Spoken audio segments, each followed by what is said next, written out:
Good afternoon, everyone. I'm Kim Christensen. And I'm Tom Green. Right now, another round of winter weather. And we're checking it out as Steamboat Springs has been seeing some snow up there. Areas in the high country have seen some snow on and off throughout the day. Here in the metro area, well, a little bit of blue sky, but definitely some dark clouds have been lurking as well. Pretty warm, though. No snow here. No, but we could see some rain before the weekend is over. And, you know, sometimes that rain turns into other things, Kathy. It's that time of year, right? Yeah. I mean, anything can happen in Right late on the March. edge. Yeah, late March, early April. You guys know it. We got to pay attention to any change in the weather because it can certainly be impactful. And we're heading into Easter weekend, of course.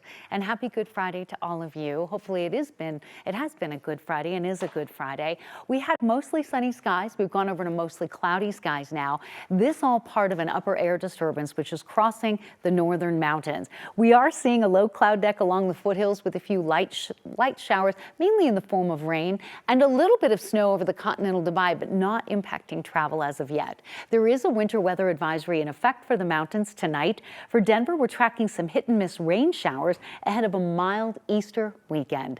Temperatures this hour, due to that northerly wind, have dropped a bit in Denver and Greeley, but 70s on the map this hour in southeastern Colorado. The wind is picking up out of the southwest, and this will be something we'll be talking about in Maine weather, as fire danger will be increasing over parts of our state over the Easter holiday. This upper air disturbance will bring scattered snow showers to the high country tonight, but the main system we're tracking for Easter is still offshore, off the coast of central California.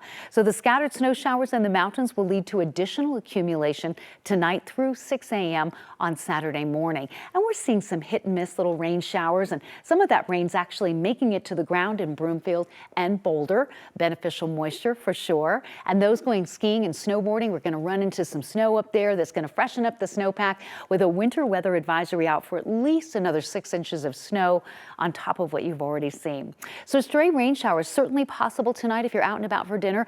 Pack a light jacket or an umbrella. Just keep an eye to the sky. It'll be rain for Denver, snow for the mountains, and then off we go to a sunny Saturday. Temperatures in the 50s as we kind of move through the next few hours with a few hit and miss raindrops out there. We're going to talk much more about the Easter holiday forecast coming up in Maine weather in just a bit. Thank you, Kathy. We turn now to Centennial, a community now mourning the loss of a familiar face killed in a car crash. It was a man experiencing homelessness, but was well known to many.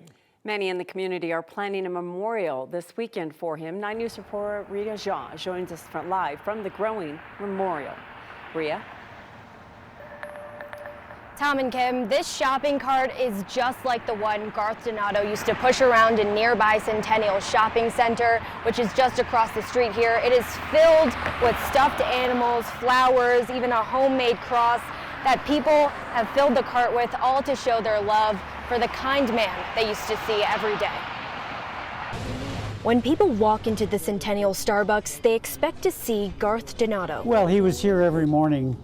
About 6 o'clock in the morning, he would come and...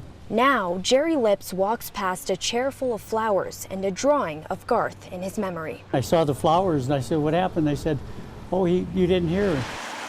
Early Monday morning, it was snowy and dark when a driver hit Garth as he was crossing the street near Arapahoe Road. Police say the driver stayed on scene. And I saw all these police vehicles here.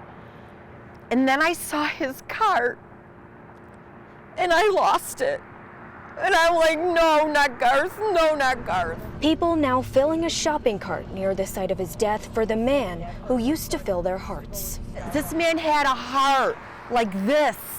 A testament to his impact on this community. Everybody knew him. And Diane Rink is making sure everyone remembers him as she helps organize a tribute for him on Sunday. Yes, he meant that much to the community. That people, just the whole community just reached out. Now, people are expecting a big turnout on Sunday. The memorial is supposed to start at 2 p.m. and there will also be a vigil held at 7 p.m. where anyone and everyone is welcome. Reporting live in Centennial, Ria Jha, 9 News. Well, one man and the impact he had, even though he had struggles in his life, Ria. Right. It is really amazing to see the way that people have showed up and showed out for this man. All right, thank you. And we know we'll follow that up on Sunday. Thank you. One person was killed in a fight that ended with a shooting. It happened on Main Street in Longmont overnight. Two people had just left the Speakeasy bar and were outside when they got into a fight. We do know the suspect stayed on scene and called 911. So far, no arrests have been made. As police work on their investigation, our Janelle Finch is going to have much more on that coming up on 9 News at 5. A 16-year-old has been arrested in the fatal shooting at a rental hall last weekend. A 19-year-old had been killed, another man hurt on Saturday night. This all happened at a rental venue where a large party was happening. Investigators say there was an argument between people who knew each other that escalated into the shooting. Videos and witnesses helped to identify that teenage suspect. Formal charges are pending.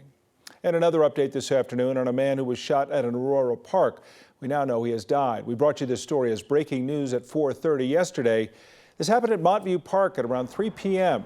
Aurora police said a suspect was in custody. They later, though, said no suspect was in custody and that they're looking still for two people. So anyone with any information is asked to call Aurora police. Today, a crane was able to lift 1,000 tons, that big, arrived at the collapsed highway bridge in Baltimore. Crews will have to cut up the Francis Scott Key Bridge into massive chunks before they can actually begin lifting it with the crane. They can not leave anything on the floor of the riverbed or the river, as they can pose a risk to future ships traveling through that area. The U.S. Army Corps of Engineers is using sonar technology to map and find the underwater debris. The timeline is probably a month or so to clear all of that out, and then they will begin working on a design for a new bridge.